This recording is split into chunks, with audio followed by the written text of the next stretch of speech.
Bueno, el tema que más preocupa en la Argentina es la inflación, lo dicen las encuestas, no hace falta las encuestas, basta con ir de compras para darse cuenta de la escalada de precios, incluso en estos últimos días, donde ya estamos en un proceso declarado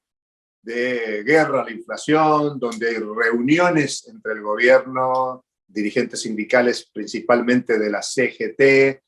dirigentes empresarios, unión industrial, supermercadistas, comerciantes, para intentar llegar a un acuerdo que le dé tregua a unos precios que aparecen descontrolados, agravados por una situación internacional de guerra en Europa, en Ucrania, que nadie sabe cómo termina y por lo tanto el impacto inflacionario. Al día de hoy, el pronóstico señala que la inflación de este mes podrá estar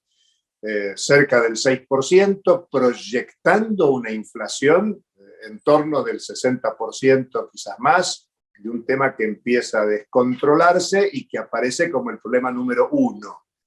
Ante ese problema número uno hay varias propuestas que están dando vuelta.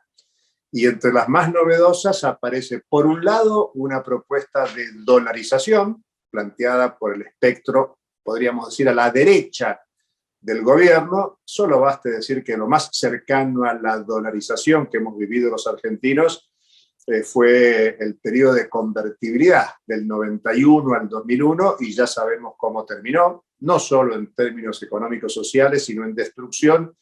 del aparato productivo y de la capacidad soberana de alentar el proceso de producción y circulación. No es solo una cuestión monetaria, tiene que ver con las condiciones de reproducción de la actividad económica y de la vida de la población en la Argentina. Tiene antecedentes mucho más lejanos, la dolarización. El emblemático dirigente del liberalismo en la Argentina, Álvaro Alzogaray, hace ya medio siglo que planteó eliminar el Banco Central y vincular las finanzas de la Argentina directamente a la Reserva Federal Estadounidense, que es una entidad de derecho privado en la institucionalidad norteamericana. Es una propuesta vieja, recreada, renovada, para potenciar y fortalecer los lazos de dependencia y deteriorar aún más las condiciones de vida de millones de argentinos. Y por otro lado apareció la sorpresa esta semana el bloque de senadores del Frente de Todos, planteando una propuesta de un impuesto a bienes no declarados en el exterior. Ahí va a haber todo un debate técnico e incluso, si se quiere, político, y nos anticipamos a señalar que va a ser de difícil ejecución,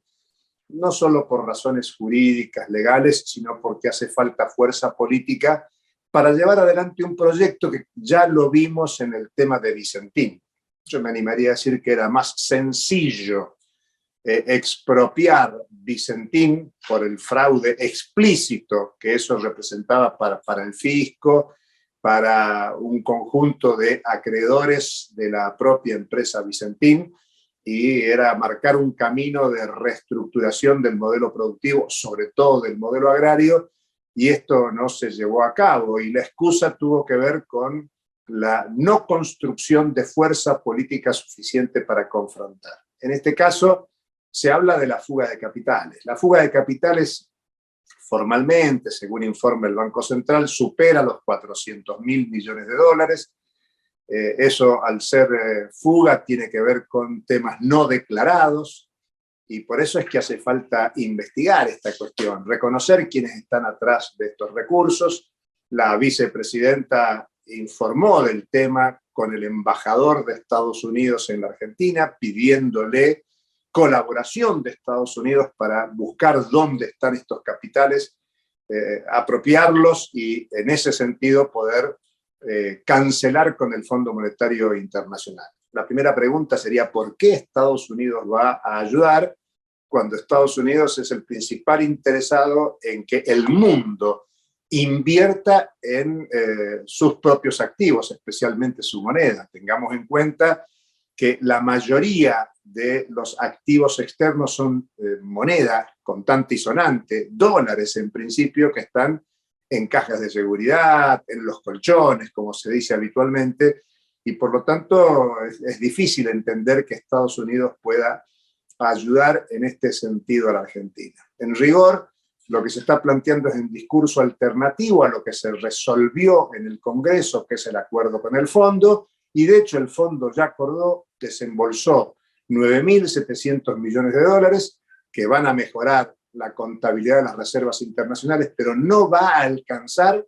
para el ajuste que está demandando el fondo, no solo en estos meses de auditorías trimestrales, sino en la perspectiva de cobrar este nuevo crédito del Fondo Monetario de Argentina. Lo que queda por ver es el impacto en la sociedad, el conflicto social que va a escalar, y de hecho mañana tenemos un nuevo acampe piquetero en la ciudad de Buenos Aires, y lo esperable, más allá del debate político, del debate económico, es que escale el conflicto social en la Argentina. Hasta la próxima.